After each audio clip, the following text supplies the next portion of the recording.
Hello.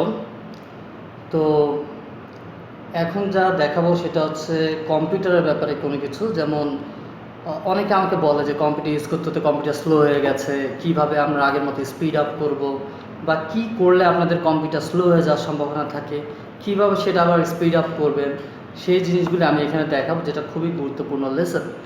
তো বরাবরের মতো প্রথমে বলে দিচ্ছি, যারা আমার Links IT Training Institute YouTube চ্যানেলটাতে নতুন, তারা আমার ইউটিউব চ্যানেলটা সাবস্ক্রাইব করে দিবেন, লাইক দিবেন, কমেন্ট দিয়ে মতামত জানাবেন বা পরবর্তী কোন ভিডিও আপনারা পেতে চান সেটা জানাবেন।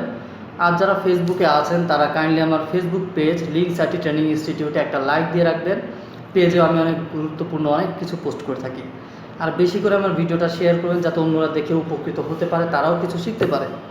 দেখেন, স্ক্রিনে দেখতে পাচ্ছেন এখানে আমার কম্পিউটারের ডেস্কটপটা দেখা যাচ্ছে। তো অনেক সময় ইউজ করতে করতে কম্পিউটার স্লো হয়ে যায়, তো আমি কিছু জিনিস বলে দিই। প্রথমে হচ্ছে আপনারা ডেস্কটপে বেশি এরকম ফাইলপত্র রাখবেন না। আমার এখানে ফাইলপত্র কম, যত কম রাখতে পারেন তত ভালো। অনেকে ডেস্কটপে দেখা যায় যে এরকম ফাইল বা প্রোগ্রাম বা সফটওয়্যার যাই বলেন না কেন দিয়ে এরকম ভরায় রাখে। ওরকম না করা বেটার, কারণ ডেস্কটপ ডকুমেন্ট এগুলি সরাসরি সি ড্রাইভের সাথে কানেক্টেড। মানে সি ড্রাইভ হচ্ছে আমার বুট ড্রাইভ, যেখানে আপনার উইন্ডোজ সেট আপ দেন। কাজে সি ড্রাইভ আমরা কি জানি, সি ড্রাইভটা যতদূর সম্ভব খালি রাখা দরকার। আপনারা সি ড্রাইভ যতদূর সম্ভব খালি রাখবেন, যেই ড্রাইভে উইন্ডোজ ইনস্টল করা হয় সেটা। আর মাই ডকুমেন্ট যেটা, সেটা যতদূর সম্ভব খালি রাখার চেষ্টা করবেন। ডেস্কটপ যেটা, যতদূর সম্ভব এখানে ফাইলপত্র কম রাখার চেষ্টা করবেন। বাকি যে ড্রাইভ আছে সি ড্রাইভ বাদে, ওগুলিতে আপনারা ফাইলপত্র রাখেন, সমস্যা নেই। ঠিক আছে, কাজে এগুলো একটু খেয়াল করবেন। তাছাড়াও ডকুমেন্ট বা ডেস্কটপে যদি কোনো ফাইল রাখেন বা সি ড্রাইভে যদি রাখেন, উইন্ডোজ সেট আপ দিলে এগুলি চলে যায়। আর যদি অন্য কোনো ড্রাইভে রাখেন সেগুলি যায় না। এই জন্য আপনার এগুলি খেয়াল করতে হবে। তো প্রথমে আমরা দেখলাম যে এগুলো ফাইলপত্র ডেস্কটপে আমরা কম রাখবো, যাতে ডেস্কটপটা ফিল আপ না ভরে যায়। ডকুমেন্ট এরকম আর সি ড্রাইভ তো দেখবই যাতে কম থাকে, যথেষ্ট পরিমাণ জায়গা যাতে সি ড্রাইভে থাকে। এরপর দেখেন, আমরা যদি বাই চান্স আপনি সব কিছু মেনটেন করলেন, অ্যান্টিভাইরাসও তো দিতে হবে, এত বিস্তারিত যাব না, আমি কিছু কাজ করে আপনাদের দেখাবো। যেমন এখানে আমাদের প্রথমে এই যে সিএমডি আছে, যে আমরা এখানে ক্লিক করব, সার্চের যে অপশনটা, উইন্ডোজ 7-এ একই জিনিস পাবেন। ক্লিক করেন এখানে, করে এখানে লিখতে হবে রান, RUN এরকম। এই যে অ্যাপ আছে, এই যে এটা আপনার ওপেন করতে হবে। ক্লিক করে দেন, এই যে ওপেন হয়ে গেছে। দেখেন, রান দিয়ে আমরা কিছু জাঙ্ক ফাইল বলে যেগুলি ডিলিট করতে হবে। এই যে কম্পিউটার যত ধরনের ফাইল আছে, আপনি যখন আনইনস্টল করে দেন, সেগুলির কোনো না কোনো ফাইল কম্পিউটার থেকে যায়, এগুলি ডিলিট হয় না। বা আপনি কোনো অপ্রয়োজনীয় ফাইল এখানে অযথাই পড়ে আছে, যেগুলি টেম্প ফাইলে বলা যায়, টেম্প ফাইল, যেগুলি টেম্প ফাইল এখানে অযথা পড়ে থাকে, তো ওগুলি আমাদের রিমুভ করতে হবে। এগুলি অ্যাকচুয়ালি আপনার কম্পিউটারটা স্লো করে দেয়, আর সেগুলি আপনি এর মাধ্যমে, রানের মাধ্যমে সংক্ষেপে খুঁজে খুঁজে এনে ডিলিট করতে পারেন। যেমন এখানে এখন আমার প্রথমে ক্লিক করতে হবে হচ্ছে, এখানে আমি টেম্প লিখব, টেম্প, তারপর আপনি ইন্টার দিয়ে দেন। এই যে এগুলো হচ্ছে টেম্প ফাইল, এগুলি আপনার সব ডিলিট করতে হবে।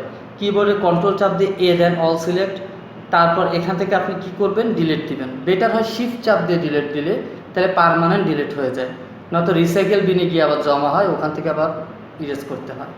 তা আমি সংক্ষেপে শিফট চাপ দিয়ে ধরে কিবোর্ড থেকে ডিলিট দিচ্ছি।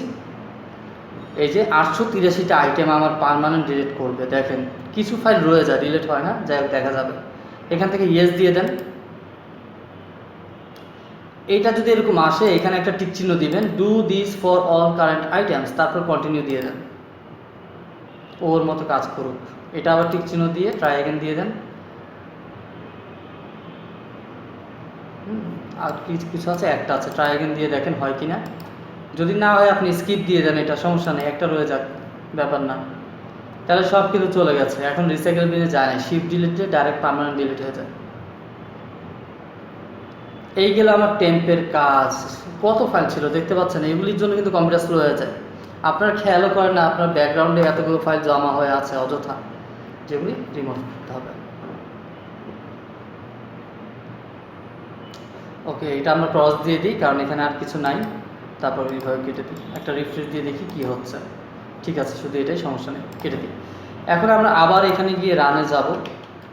এখন আমরা পার্সেন্ট দিব, শিফট চাপ দিয়ে 5 দিব, পার্সেন্ট, তারপর TEMP, তারপর আবার পার্সেন্ট দিব, তারপর ইন্টার দিয়ে দেন।